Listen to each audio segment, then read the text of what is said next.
Во организација на регионалниот одбор на српската заедница во Македонија, традиционално беше одбележан 6 април, денот на бомбардирањето на аеродромот во близина на Куманово Аџитепе, односно денот кога била нападната војската на Кралството Југославија од страна на Германија во 1941 година.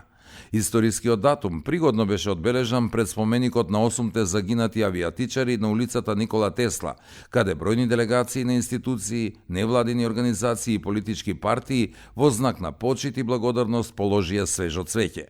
Од име на општина Куманово делегацијата ја сочинуваа секретарот Александар Гелевски и членовите на Советот на општината Лидија Костич и Зоран Јовановски. Poštovani predsjedniče Demokratske partije Srba u Makedoniji, dragi Ivane, poštovana predsjednici zajednice Srba u Makedoniji, draga Gordana, poštovani predstavnici opštine Kumanovo, dragi predstavnici Udruženja Srba u Severnoj Makedoniji, dragi naši predstavnici Udruženja za negovanje tradicija oslobodilačkih ratova, dame i gospodo, braćo i sestre.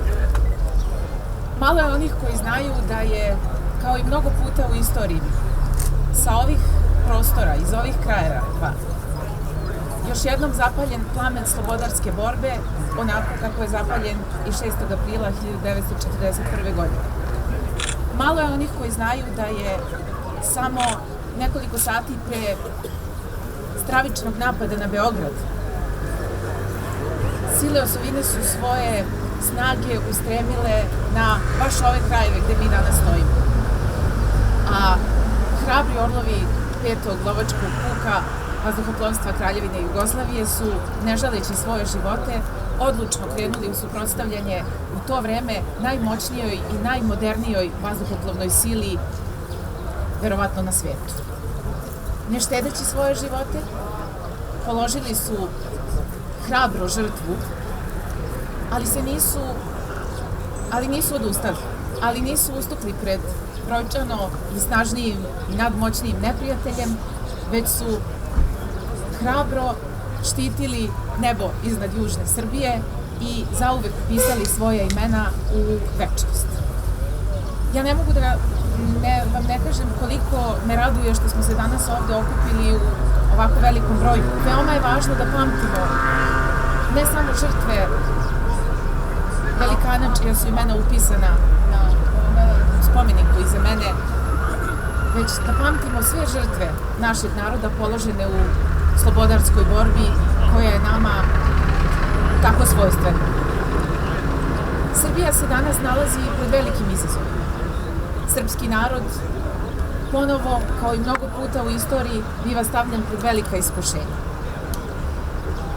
Mislim da nas samo sabornost, jedinstvo i naš slobodarski duh koji je upisan u naš genetski kod i ovog puta mogu se čuvati od velikih iskušenja koja su pred nama. Zato koristim i ovu priliku da vas još jednom pozovem na jedinstvo, na sabornost i pozivam vas da pomognete i Republici Srbiji, jer samo zajedno možemo da se suprotstavimo svim izazovima koji se pred naš narod po ko zna koji put stavljaju.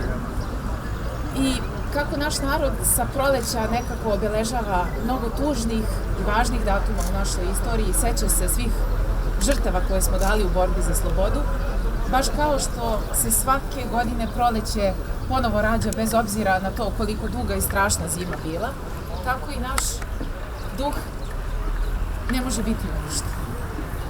U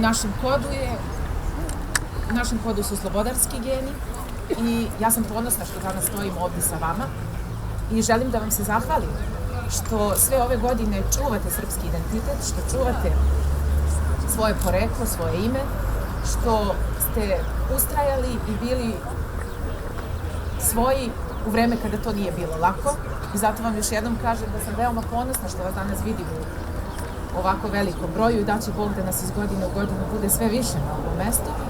Hvala vam.